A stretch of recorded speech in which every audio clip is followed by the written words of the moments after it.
welcome to another episode of the Nam Studios podcast. Today we got two guests. We have Arthur Germain and Asaf with brand telling and the brand chef, correct? Yes. Correct. And you guys are part of my BNI. Asaf, you're always a guest as well. Yes. Arthur, I've met you a couple months ago when we Yep. first got into the BNI, I think in like May or June. You are considered a power partner of mine Yes. because you do awesome work with I was hoping getting it was a- because I was in the gym with you, but it's not. That's not the reason. That's Well, not the reason LA I'm a Fitness is power down partner. LA Fitness is down the block. Yeah. But why don't you start off by each telling me what you guys do, and then I really want to get into like how you guys like got together and started like what you're doing right now. Sure. So my company, Brand Telling, we have a focus on the power of story, using all the various stories in your brand, around your brand, the way that your brand interacts with its partners, with its customers, with its employees. There's all kinds of stories there. Pulling those stories up helps you have a stronger relationship with those customers, and ultimately it affects and impacts sales.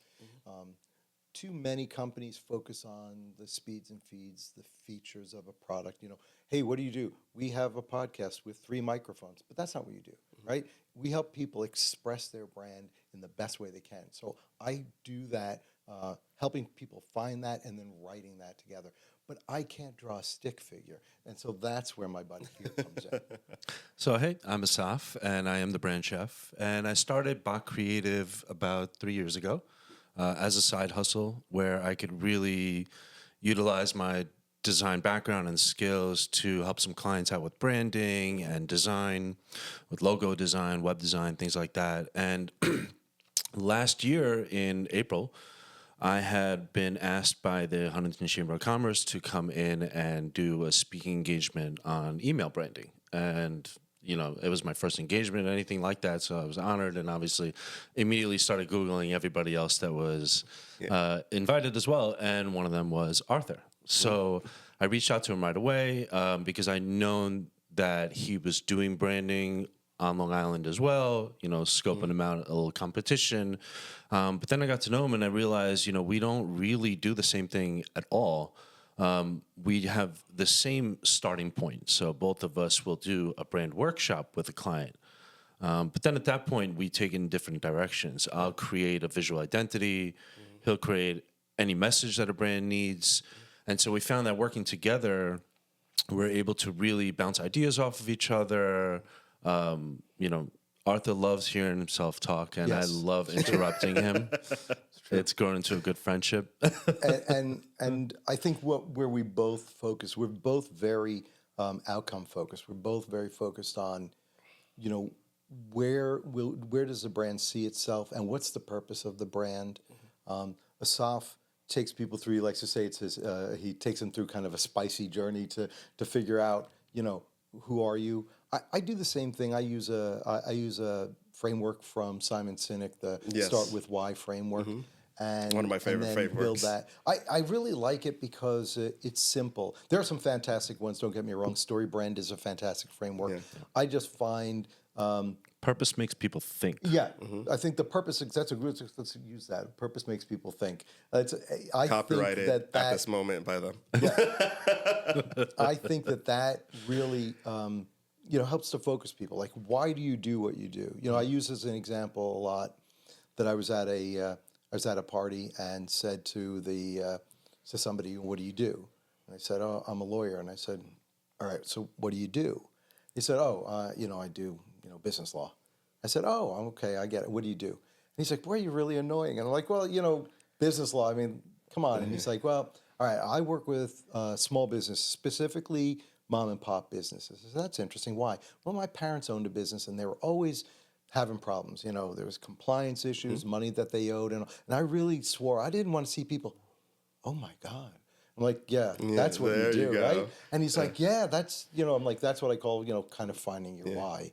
And it's there. You just have to like kind of keep scratching sometimes, and when you can get that. And that's what he does. Yeah. So originally when we met, I was not the brand chef. I was just a brand strategist running a business, same name, really having no identity.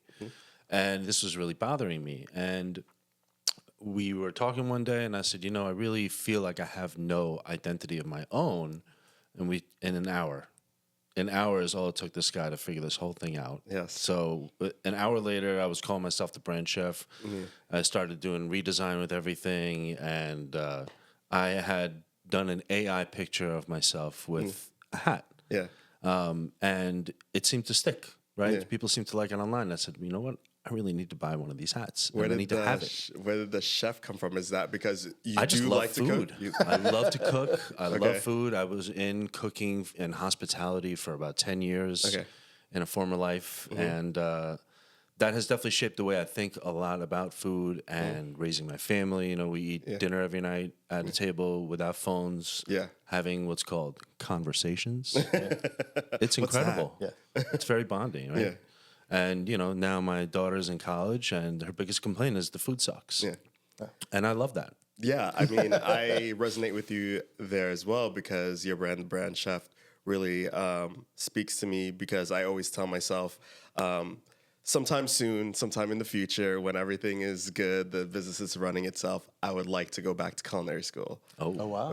Not go back. Not that I was there before. Go to culinary school I think you have the love chops. to.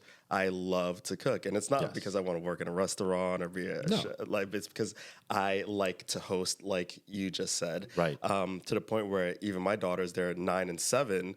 I don't know if you remember back when you were in school, you never really wanted to eat your food from home. He's like, I'm eating school lunch with all my friends. Right. It's the opposite for my kids right Mine now. too. My kids, like, they won't refuse to eat school lunch. They want lunch from home. And I was like, that was never the case when I was a kid. But That's success as a parent, right? Yeah. I think. that's all to say, like, how did you, Arthur, like, when did you realize you had a knack for helping Talking, people? I've always talked. That's always been a thing. I think one of the things that I discovered. Did you even hear the question? Yeah, I did. One of the things that I discovered early talking. on was that I had an ability to take a complex subject and simplify it. And I worked as a writer and editor for many years. And when I first started an agency, I actually started a technology PR firm. And I had an opportunity to meet Seth Godin. I don't know if you know he's a really fantastic marketer, and he's written many, many books. And so I had an opportunity to meet him, and he says, "So Arthur, what do you do?" Because I was at a book signing. And I said, I run a tech PR agency. And he kind of cocks his head sideways and goes, "Well, how's that different?"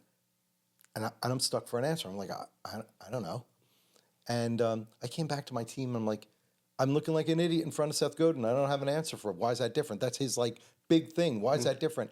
And we realized what we do and what I do now, it was very similar to when I was working as a writer and an editor.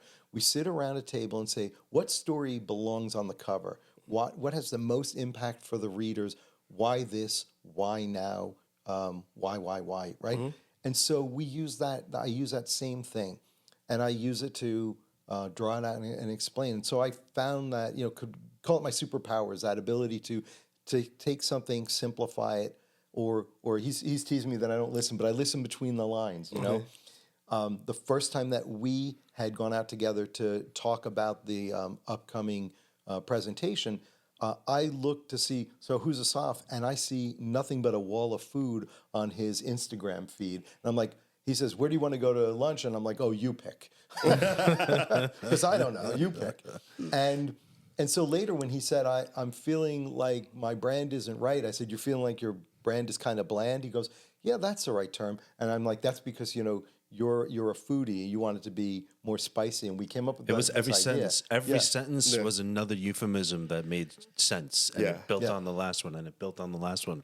And I'm sitting there like, this is crazy. The name of my opening segue, if somebody's working with me, is a brand audit. But what would you think? He's a chef. It's the brand appetizer. Yeah. So it's a really fun thing. And I like doing that with people, helping them find what makes them different, what makes them unique. And it's often right there, and then using that language, a theme of the language. That's the word. I think what you do is you help brands find their language and make it so eye-opening and, Yeah. it's that light bulb moment every time. And it's right there because it's kind of like that euphemism of you don't see what's right in front of you. Yep. That's exactly Because, it. as you said, I was too close. he saw all the food, and the brand chef just came to him. Yet, it's kind of like you see you see what people are doing from the outside. You're like, this is for you. Yeah. But you can't see it within yourself. That's right. That's right. You know the metaphor about you can't see the forest for the trees. I think people get that metaphor mixed up and wrong. Sometimes you want to see the forest. The forest is beautiful. It's green. It's lush. It's big. But if you're running through it, you sure as hell want to see the trees because you're going to run into one if you're not paying any attention. Yeah. So it really just your perception changes depending on how close you are and what you're doing there. Okay. So now you guys got together. Yep. You're brand telling. You're the brand chef. You help people tell their story. You chop up all the ingredients and make it look great. So you guys came together and first of all, you guys started your own podcast as well. Tell me the name of your podcast. So it's the Brand Telling Podcast. The Brand So I Telling will Podcast. say, it was Arthur's podcast prior, Yeah. but it was really bland. Yeah. And so That's he why turned this- to It was me. the brought the chef Bland in. Telling Podcast before. It's And true so enough. he turned to me and said, "Do you want to co-host?" And I said, "I've never co-hosted a podcast before, been on a podcast. I barely even listened to them." But I said, "Yes, absolutely," and went on, and it's been a wonderful experience. So based on your brand telling and brand chef, you're on my podcast right now. My podcast doesn't really have segments or anything set in stone. Do you guys have like set segments, a set structure, or do you guys just... We do have a structure, so It's so much fun. I often, what I start out with is a description of, of some kind of a challenge, and then use that to bring in who the guest is. So we were fortunate enough to have Tim Wan, Yes. who is a fantastic attorney, character and a on his character. own. Yeah, exactly. And I started off saying there is a word that strikes fear in everyone's heart, and that word is lawyer. And, we went through, and Tim's trying not to laugh as I do the intro. And but then we talk about how a lawyer can be your best friend in a brand and what you can do. And we try to focus our podcast on telling not all the things like, oh, here's branding 101. There are lots out there to listen to. We try to say, what is about your brand that is different, that's unique, or some challenge that you face that you needed to change? Sometimes it's a challenge that somebody will ask us, well, what do you think I should do? And we can kind of, you've got two branding people right there. Let's work this out live here and see if we can figure Live out. strategy is always fun. Yeah. But so I think what we really do is we talk to brand builders, right, that have gone through a journey of their own, whether it was easy or hard, whether they went through obstacles, which is most likely true, and they've now come on top and they've learned a couple things. And we really try to get that story out because every one of those stories is unique. None of them are the same. Every guest has had their own different journey building their business and their brand from nothing. Okay. But we always end with one special part of our segment. Yes. So I always ask if there's a spicy clientele tale or some story that they have. And a lot of guests, it's funny, a lot of guests assume that means something negative. Yeah. And they think that, we want some scoop on clients. But really, I think the whole point of that question is to get like the most unique thing from them out. Right? Okay. Kind of like summarize what makes your brand spicy in its own way to our to our audience. Yeah. And I would say, knowing Tim Wan, his spiciness is his office. Yes. His office is amazing. incredible. Yeah. We do an audio-only podcast, and Tim Wan's office is a feast for the eyes. It's fantastic. Yeah.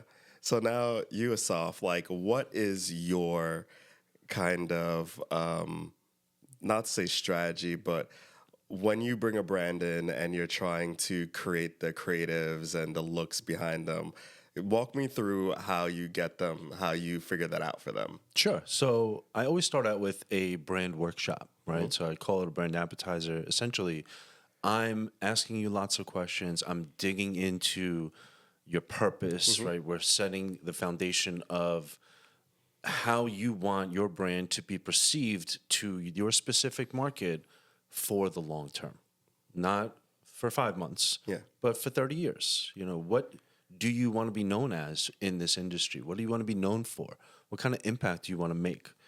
And so it's usually a 2-hour conversation, and it's not easy for people because I'm not asking questions they're normally asked. Sometimes they've researched the questions and they realize they cannot answer them when they ask them themselves. It's just difficult. And I tend to push back. I don't take, bullshit answers because this is really important to stick with. And so for a client to appreciate anything that I'm going to create for them, it has to come from them. So I don't provide any answers. I, just push and prod and kind of help them get to a place where they're comfortable with the answer.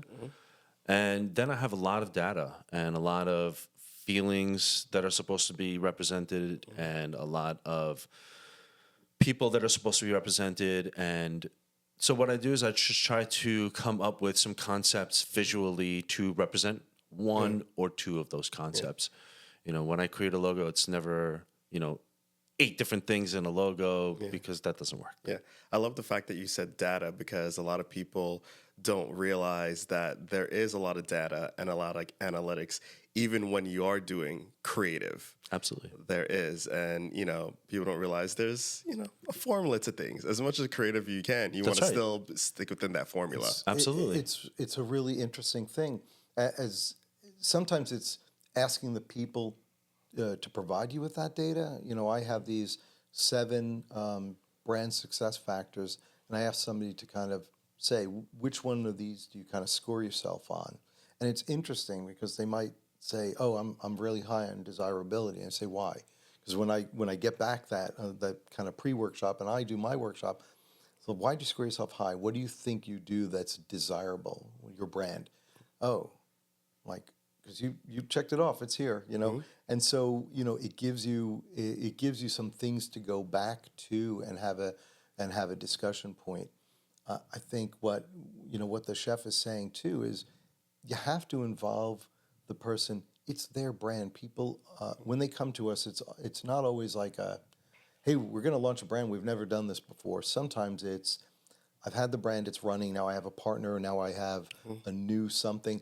And the brand has kind of changed, and now can you help me reshape the brand? Yeah, right. Sometimes it's, hey, I want to sell this business, and I need it to look better, and so it's a refresh, not for the sake of connecting with an audience for 30 years. It's more of a refresh to make it appealable to someone who's looking to buy a business. Yeah, and that leads into my next question because you guys. Arthur, you had mentioned this in our BNI yesterday. Yeah, yesterday. You guys are starting the brand building boot camp. You say that 3 times fast. Brand building boot camp, brand building boot camp, brand building boot camp. There you go. Well done. Well done. So tell me, whichever one, tell me about the brand building boot camp and who is that for? What can we expect? I know there's a lot, but let's start one by one. Yeah, so the Brand Building Bootcamp is our live in-person workshop. But it's not one workshop, it's 4 workshops. So we have 4 dates set out in March. Mondays for 2 hours. We are reserving a space where 7 people are going to be able to sit in this space. We're going to walk them through different frameworks to develop their brand foundation, their brand story, their brand visual identity, and even content strategy. Okay. We're going to walk around and do one-to-one coaching during these 2-hour sessions. They're going to have homework. We have a workbook printed out that's ready to be filled out and used and held onto afterwards and referenced when you need to think about these things when they're not so fresh on your mind.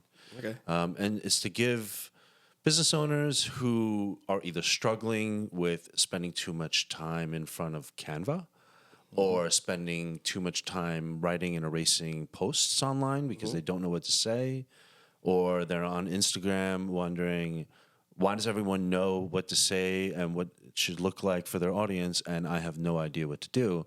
I know I need to be on there making content, but I'm absolutely clueless as to what it should be. Okay. That's something that the boot camp will help tremendously for. So you're hiring 2 brand strategists for a month at a fraction of the cost. Okay. And it's also for those people who, look, we're here on Long Island. People are very hands-on. People want to be involved. It's for those, brand owners, founders, entrepreneurs, the E word. Your favorite word. That are wanting to be involved and don't really want to let go and just say, here, go create a brand for me. They value that collaborative approach of, we're going to help you build your own brand, and we're going to show you how to do things the right way, so you're not wasting time trying to do things the wrong way. Yeah. And our starting point is around the ICP, the ideal client profile. That's the first thing that they get before coming into the first workshop, is a pre-workshop around that. I think we should really do kind of some kind of an online just around that. Maybe do a workshop around it. The idea, though, is that do you have a really good and clear idea about who your ideal customer is? If you can do that, every time you write anything, anytime you decide, I'm going to attend a BNI meeting, or I'm going to attend a Huga meeting or something, shout out to Huga, you know who you're looking for. And you can tell, hey, Theo, the kind of person who would be a great client for me, you know how to say that. Yeah. But it's amazing to me how I've listened to the same people say somebody different each time, and I'm like, who are you serving? Yeah. It's like the ideal client profile is in the bubble graph, where it's in the middle and then all the offshoots come off of it. I love that. Because that's the same thing that I do whenever we bring in a new client for our marketing, our content creation, even our video production. The first question is, you're doing this video, who is this video for, and what is your message? That's right. I think if we've done our work right, when we, after the workshop, and when we send someone to you to say, you really need a video, you should think about a podcast. Go talk to Theo. Yeah. That You do you half don't my work have to for me. spend a lot of time. We'd love to call you what we call we're using all these military terms in there for the boot camp. You'd be a brand attaché. Yeah. So I like that. So what we want to do is be able to say, go to Theo and take him this document. Show him what we've worked on together as your ICP. So Theo says, okay, see, I see this person. I know what you should be doing. I know what your visual should be. I think yours is going to be based on who it is, millennials or Gen Z. We're doing quick cut, short form. But if it was older, you might say, oh, we're going to do a little longer form video. Right. You got a different audience. Ideally, you would be able to get this document, or any marketing company would be able to get this workbook. You wouldn't even need to speak to the client. Yeah. The same You thing would we just do. know what they need, who it's for, what channels to put it on, and you would just be able to deliver, right? And the client would understand what they're expecting and would recognize right away, oh, this fits perfectly. Right. He addressed these pain points. He knows this audience. Yeah. Exactly. If we do this right, it's not only really useful to When? the client. When we do this. When we I do like this that. right, it's not only absolutely useful to the brand, but it's useful to all of the marketing partners that we have. So that goes into, you're starting this boot camp because there's obviously a need for it, and you saw that need in the market. Like, what are some examples of the mistakes or the missteps that you saw past and potential clients happening that was just like, Asaf, we need to start this boot camp. Arthur, we need to get together and put together a 4-week boot camp to make people better. I was going to say, the thinking about what we did with Harbor, I wouldn't say it was a mistake, but we worked and provided kind of a pre-boot camp before we built it in this way to Harbor Sales Management. He had Kevin. He had taken Kevin Barry, had taken over a franchise, so he's got a franchise. And often what comes with a franchise is, here's our materials, use our materials, say our things. But Kevin really wanted to put his own spin in it. He's got years of experience, and he's a fractional sales leader, and he's got years of experience. He's like, how do I put my imprint on this? Right. He had a name he lives on the harbor in on Long Island, and he wants to use that and all. And so we were able to develop a logo for him, walk through what he wants, and use materials where it made sense from the franchise, and put that in and give him a much cleaner brand and a way to express himself more easily, and not just be kind of reiterating what the franchise said. Here's what I think you should say, but here's what you should say. And what could have happened prior to him even reaching out to you, would be him going to social media or any kind of marketing firm and being asked, okay, well, who do you want to reach out to and what do you want to say to them? And he might have that deer in headlights moment where he has no idea how to answer that When I question. first started business, one thing I run into all the time is when I ask people that question, like, who are you selling to? It's just like, oh, everybody. Everybody, yeah. It's like, no, it's not Everybody means nobody. Exactly. My wife makes these beautiful decorated cookies, and she was thinking about what she wanted to do for marketing. And I said, well, who do you sell to? And she goes, well, everybody. I said, no, everybody eats your cookies. But I've noticed that only mothers, grandmothers, and sisters buy your cookies. And she's like, what do you mean? I'm like, pull up your roster. Who you sold to this month? Who's this person? Oh, that's a sister of somebody who's, her sister was having a baby. Okay, what about this one? She's a mother, and this, went through. She goes, you're right. I'm like, fathers walk to the door and pay for them, but they eat them, but they're never the buyer. Yeah. So now you know who your buyer is. Where does your buyer live? And so she's on all the women's Facebook groups. Yeah. And that's where her buyers live. Yeah. And they talk about her, and they share the experience of the cookies there. And so she's found her tribe. She's found her community of people who Cookie lovers. Yeah, the cookie lovers, the people who will buy those cookies. And that's that example. We always think, I can help anybody.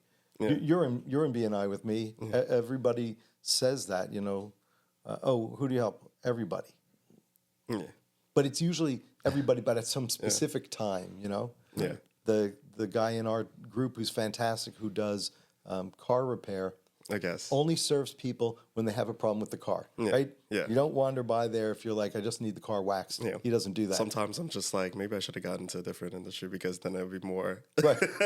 Everybody needs you at 9 a.m. It's breakfast time. Yeah. I think you're in the right industry. Yeah. So now I'm going to give you guys a little bit taste of your own medicine. Uh-oh. All right. Let's see the question. What makes you guys different from any other, if there is any other, brand telling boot camp? What sets you guys apart? Yeah. Just like what There you said. is no boot camp like this. Yeah. There is no boot camp where you're getting live one-on-one help from a strategist, let alone two strategists, in person for multiple hours, a week. There is nothing like this. And I think that in fairness, where there are other, workshops and things like that, we're starting with this one as an in-person. Could we do it online? We could. We might do that at a later time. Yeah, I think it's and It's one not of the things self-paced. that's It's our interesting pace. is that when you're there with 7 other people, those peers, what we call the squad, they get to collaborate. And I'm a big believer that the sum is greater than the sum is greater than the parts, right? That together they can bring a lot. You get that input from somebody else who says, in my business we do X, and that's great. Let's hear that. Let's pull that out. I like to talk a lot, but I'm humble enough to go, somebody else has a really good idea. Let's go with their good idea, and that I think makes it powerful to hear that. When I've had workshops that have had an audience, that have had a group of people, you can kind of feel that energy. We were at Joe Beauchamp's Live to Lead here on Long Island last week, and it was fantastic. Joe was asking questions. He asked, like, who's the youngest person in the group, and found who the youngest person in the room was. And everybody was very supportive. What do you do? Why are you here? What did you like to get from this? That kind of feedback only comes from a live audience, a live participation. Absolutely. And so one thing I have to ask you guys, make sure, because you guys print out workbooks and everything, make sure you give everybody diplomas at the end too. Yeah. Great idea. Yep. We were thinking Certifications. Yeah. we were thinking of T-shirts. Yeah. Oh, I t-shirts are good. graduated I the brand graduated. building boot camp. Yes. Now, I survived the brand Yeah, building boot that's not a camp. bad one. I'm thinking about Full Metal Jacket now. That's it. Hopefully you won't We'll be make it yelling. slightly less hard than that. Slightly. Yes. Well, way more than slightly. There But will tell me- not be The soap in the annoying sock. person in the class, everybody's going to throw bars of soaps into Yeah. a bag. We won't do and that. beat them. That part we won't do. Yeah. So tell me about the hats. What's the hat called again? So this is a toque. A toque. Okay. Now, were you wearing a toque like when you were cooking for your family before the brand chef came around? No. Or did it like you said when you talked about the AI picture and it put it on it for you and then you're just like, I like that. So yes, so I started for branding, right? Branding myself. I just did it online without having anything in real life. Yeah. After a while, I joined Huga. Shout out to Huga.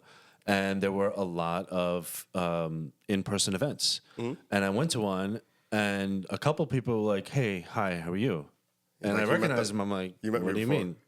They're like, oh, I didn't recognize you without the hat. Yeah. Oh. And I said, interesting. So basically, I bought one and just started wearing it anywhere in public. Yeah. And it started becoming this thing where when I put it on, it's really easy to not be myself and be this brand chef character. Yeah. There, I ooze dad joke food euphemisms all day long, and I don't have to That's the get best. eye rolls from my teenagers. I said, but yeah, I was it's starting comfortable. this boot camp with Asaf, and somebody went, "Oh, the chef!" Like, yes. like that was how they knew. Yes. You know, it's Asaf Bachman at Bach Creative. That's the company, but Right. everyone knows Asaf, the brand chef Bachman. Yeah. That's Which is That's cool. how they know, right? Which is super cool. That's super cool. I love it, and other people get the whole brand chef thing like immediately, and they start talking about it, in that language, and Yeah. totally unprovoked and everything, and I love it. Yeah. It's very very fun. that makes me think that maybe we should have like put a table here and done like a mukbang. Yeah. Like podcast. Oh my God. Like with like food. I totally would have done What's that? What's that Next show with? time. Is it hot and the people are eating the Oh, spicy, hot spicy ones? wings? Hot ones. Hot ones. Oh my god. Yes. Do your own Yes, version of there's hot a ones. whole formula behind Oh that. my I God. did a deep dive into that if you Really? guys want to know. Yeah. So that Hot Ones was being developed for I think a year or two before it actually produced and took off. And they tried a bunch of different iterations, like pivots, as you would do when you're starting Sure. something. But it works because the hot wings, the increased spiciness of the hot wings, drops the guard of the guest. Yes. So They're instead busy. of, all these guests are high profile Right. Yeah. people, so they have media training, they know what to stay away from, whatever. But because they're focused on the hot wings being too hot, Yeah. then at that point they don't give a fuck about the question. So Nope. then Yeah. the Nope. host gets to ask them anything Oh, they and want. they put harder You want- and And then harder. they're just like, Yeah. like it's And like they the curse wings, them man. I out. need milk, and then they're just like, yeah, I was dating that person. Like, when they start getting angry at him, it is the funniest. And they curse him out. Yeah. I forgot her name, Maya Rudolph. Rudolph. yes. Her episode was so Hysterical. good because I couldn't tell whether she was acting sarcastic or really wanted to just murder this guy. And I'm leaning more towards she I love really the one wanted to with murder him. Jennifer Lawrence, who the only thing she can say is what? What? And she's Shaquille she's O'Neal, getting- his episode was Yeah. so funny. Yeah. It's great. So, yeah. But you're right. Like you're getting that base level, getting to that base level, getting to that base level to say, okay, have we gotten past all the media training and everything? Now let's have real talk. Yes. And he exactly. starts with questions that are not ordinary questions. He's telling you right off the bat, like, this is not a regular interview. Yeah. He's giving them a warning, but it's with non-spicy wings, so they're ready, right? Yeah. Yeah, I love that. Yeah, it gets- Okay, so where can we guys find you? Like, where can we find you, Arthur? Where can we find you, Asaf? And then together, how can people find more about the boot camp if they want to get involved and join? And the first one's in March, but I'm assuming when it is successful. When it is successful, When it's right. successful. Is it going to be a monthly thing, a quarterly thing? We're thinking quarterly, probably quarterly. Okay. We'll look and see, and make it and change it to better match what we need. But people can get in contact with me at brandtelling.com. Okay. And you can listen to our podcast at thebrandtellingpodcast.com. That'll get you over there. You can find it on Spotify and on Apple Podcasts as well. Awesome. And where can we find you? And I am found at Bach Creative, BOCH creative.com, where you can reach out. You can take a look at the kitchen where I have the brands that I've cooked up. And I also post a lot on LinkedIn where I really have fun with the food thing a lot. And then the boot camp itself is thebrandbuildingbootcamp.com because we like a ridiculously long name. But BBB was taken. I don't know. Yeah. So I was like, I think it sounds like BBB is taken. But yes, Yeah. we do get together as BNI says. I feel like we're all power partners. I've been wanting to get together with you for a while, Yeah, Arthur, absolutely. because I know on the video production side, which you do a lot of, it's kind of slow in the beginning of the year. But I think it would be great when it comes to the producer / role. Right now, I do a lot of producing on a lot of our videos for businesses. But we're getting to the point where we're doing multiple in a day. So I feel like you'd be great for that. And then you as well, Absolutely. because when it comes to, we do have a lot of people that come to us for, creative as well.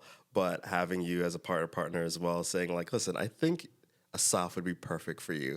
That'd be We'll great. do the content on the back. Let Asaf chef it up for you in the front. That'd be awesome. we're going to have to get you knives. You come in with the whole thing, roll I it know. out. Really You just, should start doing My birthday's in June. there you go. summer baby. All right, thanks guys. Thanks Thank for you coming very much. in. Thank you It's so been great. much. Yeah, really This has appreciate been a it. lot of Until fun. next time. Yes, thank you so much.